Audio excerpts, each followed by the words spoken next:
비트코인 사기 여왕 첸즈민의 추락. 2024년 11월 11일 영국 런던 47세 중국계 여성에게 11년 8개월의 징역형이 선고됩니다. 그녀의 이름은 첸즈민.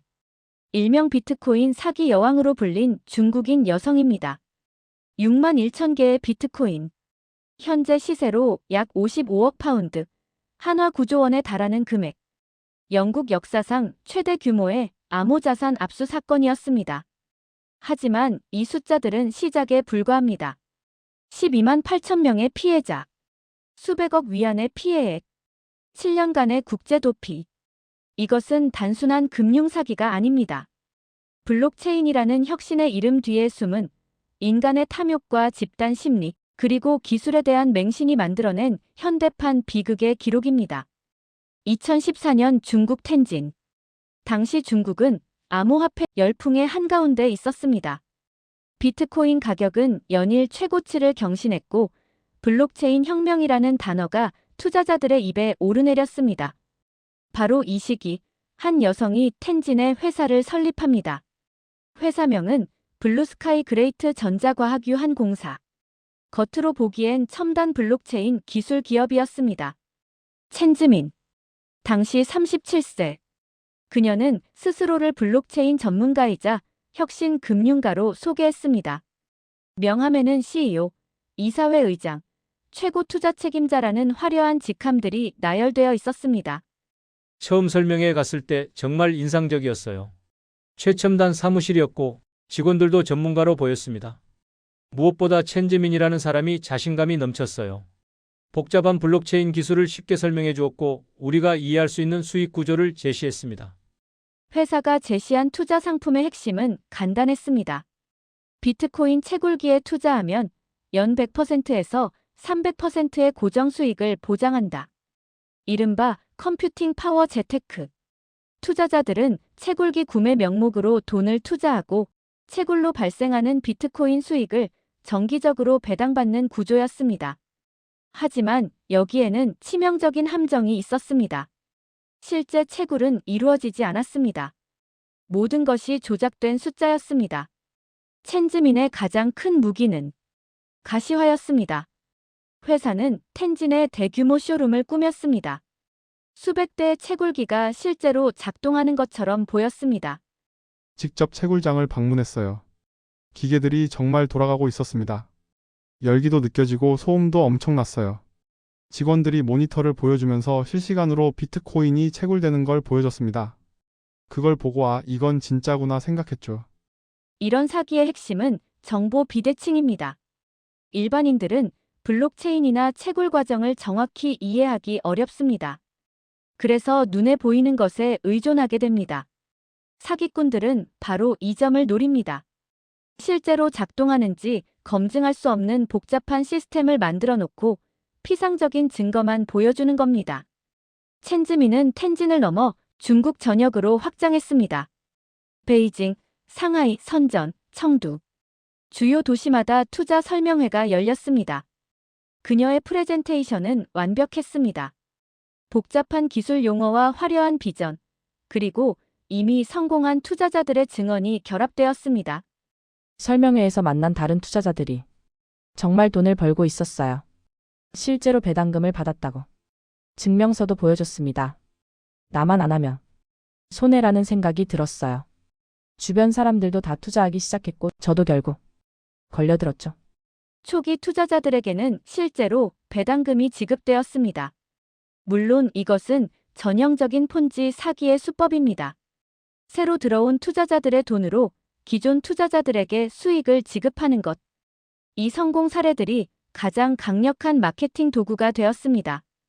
입소문은 빠르게 퍼져나갔고 투자자 수는 기하급수적으로 증가했습니다. 2014년부터 2017년까지 약 3년간 블루스카이 그레이트는 12만 8천 명으로부터 최소 400억 위안, 한화 약 8조 원 이상을 모았습니다. 이는 중국 금융사기 역사상 최대 규모 중 하나였습니다. 성공과 함께 돈즈민의 이미지도 변화했습니다. 그녀는 더 이상 단순한 사업가가 아니었습니다. 스스로를 제왕, 황후로 포장하기 시작했습니다. 각종 경제 포럼에 VIP로 초청받았습니다.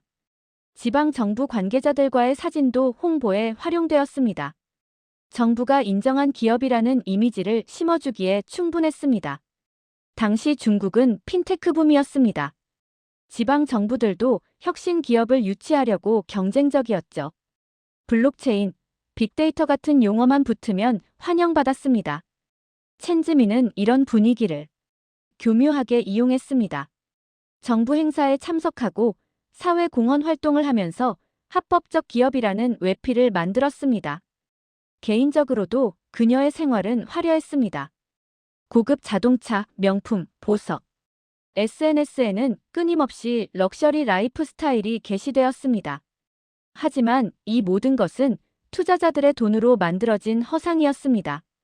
투자자들 사이에서는 강력한 커뮤니티가 형성되었습니다. 온라인 그룹 채팅방, 오프라인 모임. 서로의 투자 성공을 축하하고 새로운 사람들을 끌어들였습니다. 이것은 단순한 투자가 아니었습니다. 하나의 믿음이 되어버린 것입니다. 집단 심리의 힘은 개인의 합리적 판단을 마비시킵니다. 다들 하니까 나도, 이미 성공한 사람들이 있으니까 안전할 거야라는 생각.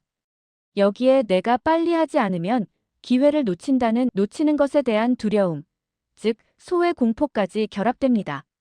사기꾼들은 바로 이런 심리를 정교하게 조작합니다. 2016년 말부터 상황이 변하기 시작합니다. 중국 정부가 암호화폐 규제를 강화하기 시작한 것입니다. ICO 가상화폐 공개 금지 조치가 논의되었고 불법 자금 모집에 대한 단속이 강화되었습니다. 투자자들 사이에서 불안감이 커졌습니다. 우리 회사는 괜찮은 거죠? 돈을 빼고 싶은데 가능한가요? 블루스카이 그레이트는 적극적으로 불안을 잠재우려 했습니다. 우리는 합법적인 기술 기업이며 정부와도 협력하고 있다는 메시지를 반복했습니다. 2017년 4월, 내부에서는 이미 준비가 진행되고 있었습니다. 핵심 자금을 비트코인으로 전환하는 작업, 해외 계좌로의 이체, 그리고 탈출 계획. 3월쯤부터 분위기가 이상했어요. 고위층 사람들이 갑자기 사라지기 시작했습니다. 중요한 서류들이 파쇄되었고 컴퓨터 하드디스크가 제거되었습니다. 우리 같은 일반 직원들은 아무것도 모른 채 곧 좋은 소식이 있을 것이라는 말만 들었습니다.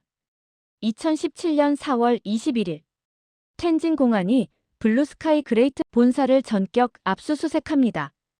혐의는 불법 집단 자금 모집 및 금융 사기. 하지만 사무실은 이미 텅 비어 있었습니다. 핵심 인물들은 모두 사라진 뒤였습니다. 그리고 첸즈민. 그녀는 이미 중국을 떠난 상태였습니다.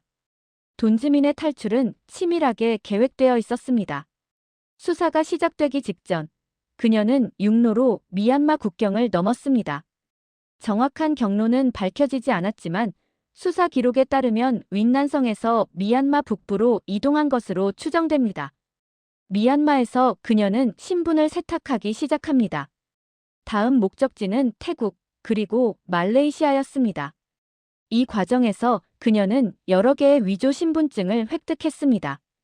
특히 세인트 키츠 네비스 같은 카리브해 소국의 여권이 활용되었습니다. 범죄자들이 선호하는 방법 중 하나가 이른바 황금 여권입니다. 일부 소국들은 투자 대가로 시민권과 여권을 발급합니다. 세인트 키츠 네비스, 도미니카, 그레나다 같은 곳들이죠. 이런 여권들은 많은 국가에 무비자로 입국할 수 있어서 도피자들에게 유용합니다. 말레이시아에서 돈즈민은 새로운 신분을 확보합니다. 가명 장야디, 이 이름으로 그녀는 다음 목적지로 향합니다. 영국.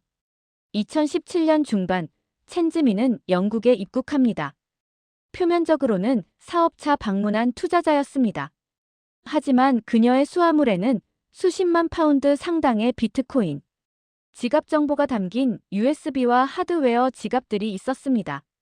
중국에서 빼돌린 자금의 상당 부분은 이미 비트코인으로 전환되어 있었습니다. 블록체인의 익명성과 국제적 특성.